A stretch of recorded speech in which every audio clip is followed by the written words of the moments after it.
सात संगत जी प्यार से कहिए धन निरंकार जी। सात संगत जी, मैं सतगुरु माता जी से यही अरदास करूंगा कि हर संत महात्मा के जीवन में खुशियां रखे। सात संगत जी, जीवन में हमेशा किसी का भला करते रहो, परमात्मा हमारा भला खुद करेगा। सात संगत, एक छोटी सी कहानी है। एक राजा अपने राज्य में, अपने महल में इतनी सुंदर सुंदर 5 मूर्ति लाया, उसको बहुत अच्छा लगा। इतनी सुंदर मूर्तियां था, अपने राज्य में लेके आया और अपने राजमहल में रख दिया और अपने दरबारी से बोला, देखो इस मूर्ति को टूटने न पाए क्योंकि मुझे बहुत ज़्यादा प्रिय है, अच्छा है, ये आप लोग ध्यान देना। सात संगत जी, उसी समय एक सेवक नया नया भर्ती हुआ था घर का सफाई करने के लिए, और वो राजमहल को साफ कर रहा था। और जब साफ करने लगा तो दरबारी लोग ने बोला, देखो घर का सफाई करना, लेकिन मूर्तियां कोई टूटने न पाए, क्योंकि राजा को बहुत प्रिय है, मूर्ति टूटे ना, बहुत संभाल के करना। सेवक ने बोला, ठीक है, आप चिंता मत करो, मैं बहुत ध्यान से सफाई कर रहा हूँ। सफाई करते करते एक मूर्ति उसके हाथ से लग गया और सेवक के हाथ से लगते ही मूर्ति जमीन पे गिर के टूट गया। मिट्टी का बना हुआ मूर्ति था और टूट गया। टूटते ही राजा को आवाज गई कानों में कि कुछ गिरा। राजा जब अपने महल में आए तो देख रहे हैं कि उसके प्रिय मिट्टी का बना हुआ मूर्ति गिर गया है। राजा बड़ा क्रोध में आ गए, बड़ा गुस्सा हो गए कि देखो इतना अच्छा मैंने मूर्ति लाया, गिर गया। अपने राज दरबारी को आवाज दिए, जल्दी से सेवक को पकड़ लो और इसको फांसी दिया जाएगा, क्योंकि इसने मेरा जान से ज्यादा प्यारी मूर्तियां तोड़ दिया है, इसको पकड़ के फांसी दिया जाएगा। सेवक ने सुना, सेवक बड़ा घबरा गया कि राजा साहब मुझे फांसी का सजा दे दिए, मैंने मूर्तियां तोड़ दिया। अब सेवक दौड़ते हुए भागने लगा, दरबारी पीछे पीछे दौड़ने लगे। सेवक गया जहां 4 मूर्तियां और थी, वो सभी मूर्तियां को जमीन पे गिरा के तोड़ दिया। जब सब मूर्तियां टूट गई, राजा साहब बहुत क्रोध में आ गया, बोले ये क्या किया इसने। सेवक को दरबारी ने पकड़ के राजा साहब के सामने लाए और राजा साहब बोला, भाई तूने क्या कर दिया, तूने एक मूर्ति तोड़ा था, मैंने फांसी दे दिया था, अब तो तूने चारों तोड़ के मेरे को क्रोध बढ़ा दिया, ये क्या किया तूने। सेवक ने बोला, राजा साहब मुझे माफ करना, आपने जो मिट्टी का मूर्ति लाया था इतनी खूबसूरत थी, जो मेरे से लगने से एक मूर्ति टूट गई, जो आपने मुझे फांसी दे दिया। और मुझे यही चिंता आ गया, ध्यान आ गया कि जब आपने एक मूर्ति मेरे से टूटने से फांसी दे दिया और आपके घर पे कोई और सेवक आता, आपके घर का झाड़ू पोछा लगाता, कहीं उसके हाथ से मूर्ति टूट जाती तो उसको फांसी दे देते। इसी तरह आपने 4 मूर्तियां बचा हुआ है, चारों किसी न किसी के हाथ से लगता तो आप 4 को फांसी देते, और मैं इसीलिए उस चारों मूर्तियों गिरा दिया कि मुझे अकेला फांसी मिल जाए। 4 को जान बचाया मैंने, आपके वजह से 4 और जान जाती। राजा साहब सुन के बड़ा हैरान हो गए, कहनी सेवक इतनी छोटी कास्ट का जो इतनी बड़ी बात करके है, काम करने वाला नौकर इतनी बड़ी बात बोल दिया। राजा साहब सेवक से बोले, भाई तूने कहाँ इतना अच्छा संस्कार सीखा।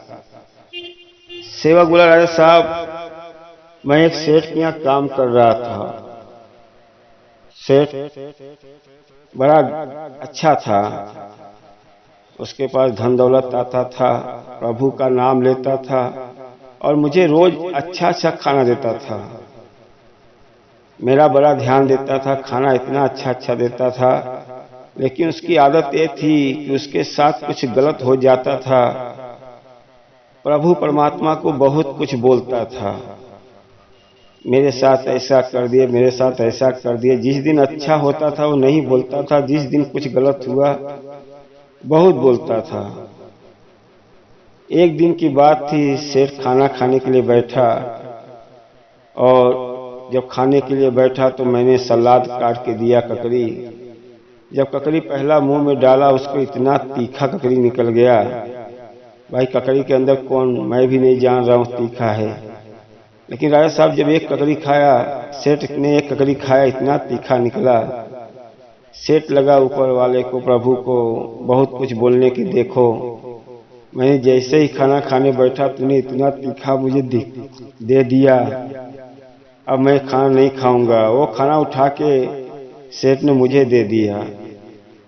जब मैं भी ककड़ी मुंह में डाला तो इतना तीखा था, खाना खाने का हिम्मत नहीं कर रहा था, लेकिन मैंने इतना प्रेम से खाया।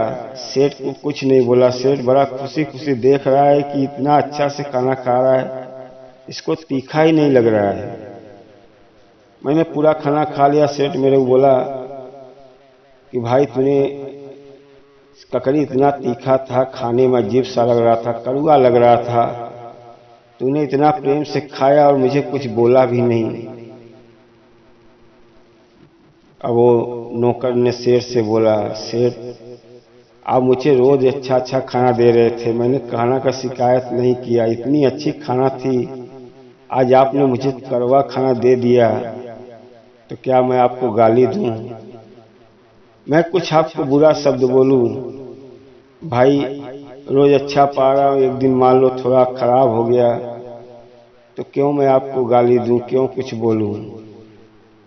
सेठ की आंखें खुल गई कि देखो, ये मैंने नौकर को खाना जो दिया तीखा दिया, लेकिन नौकर बड़ा प्रेम से खाया। वैसे ही साध संगत जी, जब हमेशा परमात्मा हमको अच्छा अच्छा दे रहा है और कभी मान लो ऊपर नीचे हो जाता है तो मुझे बहुत गाली देते हैं परमात्मा को। मेरे साथ ऐसा हो गया।